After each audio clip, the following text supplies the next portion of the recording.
नमस्कार, ऐसे news channel की टीम दिखाने जा रही है कनाडा का एक अद्भुत नजारा, जहां है विशाल सत्संग व विशाल भंडारा।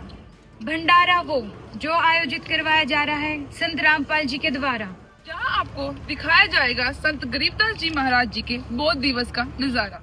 क्या है गुरु की महत्वता, हम बताते हैं। संत गरीबदास जी महाराज जी की पूरी कहानी हम आपको दिखाते हैं। क्या थी 10 साल के गरीबदास जी की कहानी, आइए सुनते हैं उनके भक्तों की जुबानी। क्या सच में मिले थे उनको भगवान, क्या है कोई और सच्चाई जिससे हैं हम सब अनजान। क्या आज ही का है वो शुभ दिन जब गरीबदास जी महाराज जी को मिली थी कबीर परमेश्वर जी की शरण। देखो हो रहा है भंडारा जिसका स्वाद है न्यारा, जो बन रहा है देसी घी में सारा। क्या सच में करते हैं सत्संग से पाप, क्या सच में मिलते हैं सत्संग से लाभ, आइए जानते हैं सारे सवालों के जवाब। नमस्कार, आपका फिर से स्वागत है आप ही के चैनल ऐसे न्यूज पर। हम हैं सतलोक आश्रम कनाडा के बाहर, अब हम चलेंगे सतलोक आश्रम कनाडा के अंदर। हम आपको दिखाते हैं क्या क्या तैयारियां चल रही हैं। आप सभी को हमने बताया कि संत रामपाल जी महाराज द्वारा गरीबदास जी का बौद्ध दिवस कनाडा में मनाया जा रहा है। इनकी तैयारियां बहुत जोर शोर से चल रही है। यह भंडारा बहुत विशाल भंडारा है, कनाडा में बहुत बड़ा भंडारा मनाया जा रहा है। इसकी तैयारियों से रिलेटेड हम आपको अब दिखाएंगे कि क्या क्या तैयारियां सतलोक आश्रम कनाडा में चल रही है। चलते संत रामपाल जी महाराज जी के श्रद्धालुओं से पूछते हैं कि वो क्या क्या तैयारी कर रहे हैं, क्या क्या भंडारे में वो बना रहे हैं। हेलो, क्या नाम है आपका? मेरा नाम आरती दासी है। आप यहाँ पे क्या कर रहे हो? हम यहाँ पे संत रामपाल जी महाराज जी के सानिध्य में होने वाले संत गरीबदास जी महाराज जी के बौद्ध दिवस पर इकट्ठा हुए हैं और इसी उपलक्ष्य में हम भंडार घर में सेवा कर रहे हैं। हमारे दर्शक पूछना चाहते हैं कि आपने भंडारे में क्या क्या बनाया, आपकी क्या क्या व्यवस्था है, क्या बताएंगे हमें?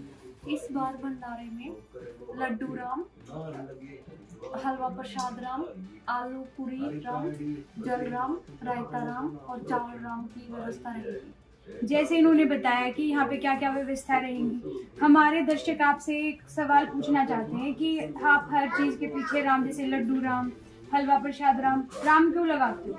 राम यहाँ पे दशरथ पुत्र राम है या कुछ और रीजन है? नहीं, यहाँ पे हम राम जो शब्द है वो डिनोट करते हैं। कबीर साहिब जी की वाणी है, राम राम जगत बखाने, आदि राम कोई बिरला जाने। तो वो आदि राम हमारे सदगुरु रामपाल जी महाराज जी ने सभी धर्मों के पवित्र सदग्रंथों के आधार पे हमें बताया है कि वो आदि राम कौन है। वो आदि राम कौन परमात्मा कबीर साहिब जी है। 3 दिन के जो पाठ में उन्हीं के संत गरीबदास जी महाराज जी के जो सदग्रंथ साहिब के वाणी चलती है और उसी वाणी के आधार से प्रसाद बनता है। तो इसमें हम हर एक प्रसाद में हर एक जो भी पकवान बनते हैं उसके पीछे हम राम लगाते हैं। थैंक यू सत साहिब जी। जैसे कि आप सभी ने देखा कि इन्होंने बताया कि राम क्यों लगाते हैं, इन्होंने अपनी व्यवस्थाएं बताई कि यहाँ पे क्या क्या आयोजन किया जा रहा है। जैसे इन्होंने बताया कि खाने में क्या बनाया जा रहा है, आप सभी देख सकते हैं कि इनकी व्यवस्थाएं कितने अच्छे प्रकार से हैं। जैसे कि हमने दिखाया कि भंडारे में किस प्रकार की व्यवस्थाएं रखी गई। आइए हम चलते हैं सत्संग स्थल की तरफ, जहाँ पे इस भंडारा व विशाल सत्संग का आयोजन किया गया है। देख सकते हैं कि किस प्रकार शूज को ऑर्गेनाइज रखा गया है, भक्तों ने अच्छे से सेवा निभाई है। अब हम सत्संग स्थल के बिल्कुल फ्रंट में खड़े हैं, जहाँ पर प्रणाम को अच्छे से सजाया गया है, जहाँ पे रामपाल जी महाराज जी के शिष्य उन्हें रखकर प्रणाम करते हैं, अपने गुरुदेव जी का शुभ आशीर्वाद प्राप्त करते हैं। रामपाल जी महाराज इस प्रकार शांति पूर्वक पर एकता बनाए हुए सत्संग अपने लाभ सत्संग पंडाल की एंड हम देख सकते हैं कि पुस्तक जो लगाई गई है। आइए चलकर देखते हैं कि किस प्रकार की पुस्तक रखी गई है। जैसे कि यहाँ पे देखा जा सकता है कि ज्ञान गंगा जो डिफरेंट लैंग्वेजेस में अवेलेबल है, यह संत रामपाल जी महाराज जी के द्वारा लिखित है। और दूसरी तरफ यहाँ वे ऑफ लिविंग और जीने की राह भी कह सकते हैं, वो भी डिफरेंट लैंग्वेजेस में अवेलेबल है। संत रामपाल जी महाराज जी के शिष्य के द्वारा ज्ञान प्रचार में किसी भी प्रकार की कोई कमी नहीं। जो इस शुभ दिन के उपलक्ष्य में विशाल भंडारे का आयोजन किया जाने वाला है, वह इस समय शुरू हो गया। मैं अपने कैमरामैन से रिक्वेस्ट करती हूँ कि वह इस भंडारे में पूरे दृश्य दिखाएं। इस भंडारे में मेल एंड फीमेल की बैठने की व्यवस्था अलग अलग की गई और यहाँ पे हाइजीन का भी पूरा ध्यान रखा गया है और भंडारे में किसी को भी किसी प्रकार की कोई परेशानी नजर नहीं आ रही है, जिससे ये कह सकते हैं कि यहाँ पे बिना प्रशासन अनुशासन देखा जा सकता है।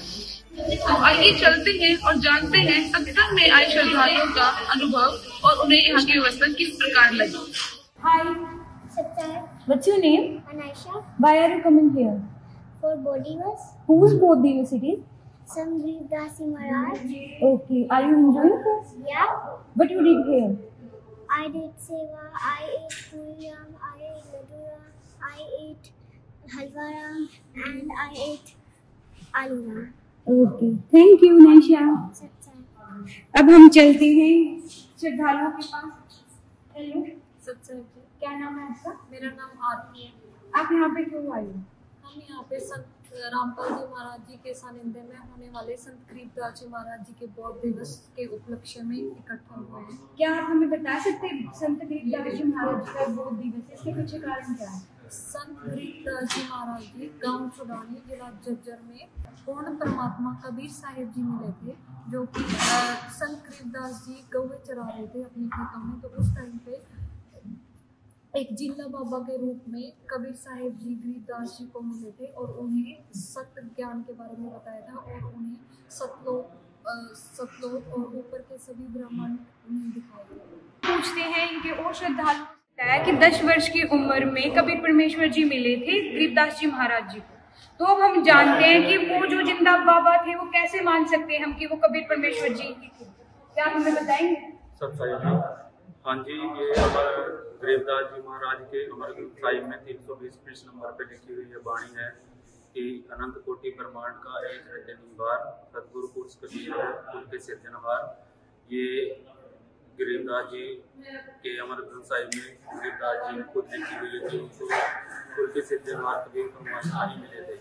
तो सत्संग में तत्व ज्ञान हम सुनाया जाता है, जिससे कि जो भी हमारे तत्व ज्ञान से पाप कटने वाले होते हैं तो वो ज्ञान सुन के करते हैं, उससे हमें लाभ मिलता है। गुरु का क्या महत्व है? सत्संग जी, हमारे जीवन में गुरु का विशेष महत्व है। गुरु के बिना हमारे जो रियल गाइडेंस है वो हमें नहीं मिलती, चाहे वो शिक्षा के फील्ड में ले लें, चाहे उसे हम आध्यात्मिक के फील्ड में ले लें। जैसे अगर हम चाहें तो हम घर बैठ के भी पढ़ाई कर सकते हैं, लेकिन हम क्यों स्कूल जाते हैं? क्योंकि उनके पास अथॉरिटी होती है हमें अच्छे से गाइड करने की, वो हमें अच्छे से प्रॉपर गाइडेंस देते हैं कि सिलेबस में ये चीज़ें लिखी हुई है। ऐसे ही आध्यात्मिक मार्ग में भी परमात्मा ने गुरु के रूप में जो दर्जा दे रखा है ये बहुत विशेष महत्व देता है, क्योंकि जब गुरु ही हमें सही मार्गदर्शन बताता है। और हमारे गुरु जी ये नहीं कि आप गुरु में ही आप ऐसे कि आप कहीं पे भी चले जाओ इसको गुरु मान लिया, वो भी नहीं है। हमें पूर्ण गुरु चाहिए होता है अपने जीवन में, जो हमें अच्छे से आध्यात्मिक रास्ता दिखाए और हमारे वेदों शास्त्रों के आधार पर, प्रूफ के आधार पर ऑथेंटिक जो हमें ज्ञान दे, जो हमें गाइड करे। और वो हमारे संत रामपाल जी महाराज हैं, जिन्होंने वेदों में, ग्रंथों में और चारों धर्मों के जो हमारे पवित्र शास्त्र हैं उनमें दिखा के खोल के बता रखा है कि ऐसे ऐसे विधि होती है जीवन में, ऐसे ऐसे हम अपने आप का सुधार कर सकते हैं। और सबसे महत्वपूर्ण है कि मोक्ष कैसे होगा।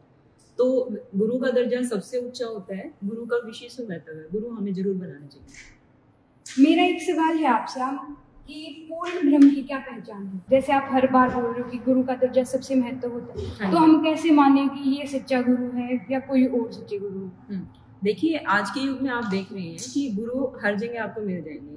कोई तीसरा बंदा बोल देगा आप मेरे शिष्य बन जाओ, मैं आपका गुरु हूँ, लेकिन ऐसा नहीं होता है। उसमें क्या होता है कि जिसके पास ऑथेंटिक पावर होती है कि भी वही हमें सच्चा रास्ता दिखा सकते हैं, जो हमें बता सकते हैं। और हम आजकल का समाज पढ़ा लिखा है, जैसे हम भी हैं, एजुकेटेड पर्सन है, हमने देखा है, हमने प्रमाण देखा है ग्रंथों में, गीता जी के अंदर श्लोकों में बता रखा है ये प्रमाण कि भाई जो पूर्ण गुरु है ना वो कैसे कैसे हमें मिलेगा। जो गीता हमें बता रखा है कि जो उल्टा लटका हुआ संसार रूपी वृक्ष है, जो उसके टहने, पत्ते, तना, ये सब क्या चीज़ है उसको अच्छे से डिफाइन कर दे, वो पूर्ण गुरु है। ऐसे हम पूर्ण गुरु की पहचान कर सकते हैं। और हमारे संत रामपाल जी महाराज ने उसको बहुत अच्छे से डिफाइन करके बताया है। परमात्मा की वाणी है, कबीर अक्षर पुरुष एक पेड़ है, निरंजन वा की डार, तीनों दीवा शाखा है ये पाद रूप संसार। ऐसे ही परमात्मा ने वाणी को अच्छे से खोल के बताया और हमें बताया है कि इस संसार रूपी वृक्ष को कैसे डिफाइन कर सकते हैं। और गीता जी के ऑथेंटिक जो हमें जो श्लोक है उसके आधार पे हमने ये अपने आप को मतलब फाइनल कर लिया है कि यही संत रामपाल जी महाराज जी हमारे पूर्ण संत है और इनसे नाम दीक्षा लेके ही हमें पूर्ण मोक्ष मिल सकता है। Thank you so much. सही। अब आप यहाँ पे देख सकते हैं कि यहाँ पे बुक रखी गई है जैसे वे ऑफ लिविंग। मैं आपसे जानना चाहती हूँ कि ये बुक जो आपने रख रखी है इनका क्या महत्व है और ये किसके द्वारा लिखी है? ये बुक हमारे गुरुजी बंदी छोड़ सदगुरु रामपाल जी महाराज ने लिखी है जो कि है वे ऑफ लिविंग। इसमें गुरुजी ने बहुत ही अच्छे तरीके से हम कैसे अपना जीवन बहुत ही सुचारू तरीके से जी सकते हैं। जैसे हम देखते हैं कि आजकल लोग बहुत सारे उलझनों में उलझे हुए हैं, बट अगर आप इस बुक को पढ़ोगे तो आप देखोगे कि इसमें परमात्मा ने बहुत ही साधारण तरीके से जिंदगी जीने को बताया है कि एक परिवार कैसे सुखी रह सकता है। अगर कोई इस बुक को लेना चाहे तो वो कैसे ले सकता है? आप इस बुक को कई तरीकों से ऑर्डर कर सकते हैं, जैसे कि हमारी वेबसाइट भी है www.santrampaljimaharaj.org एंड आप हमारे गुरुजी के सत्संग भी आते हैं काफ़ी चैनलों पर, जैसे कि साधना टीवी, उस पर एक पीली पट्टी चलती है, आप उस नंबर पे भी कॉल कर सकते हैं और वहाँ से भी बुक को मंगवा सकते हैं। और अगर आप ऑनलाइन भी बुक को मंगवाना चाहते हैं तो हम आपको PDF भी सेंड कर सकते हैं। Thank you so much. जैसा कि हमने सुना संत रामपाल जी महाराज जी के शिष्यों के विचार और हमने आपको दिखाई लाइव कवरेज बौद्ध दिवस की, आगे भी हम आपको इसी तरह के कवरेज जो कनाडा में बौद्ध दिवस या जो भी इनके प्रोग्राम होंगे हम आपको सभी दिखाते रहेंगे। Thank you for watching SNews channel.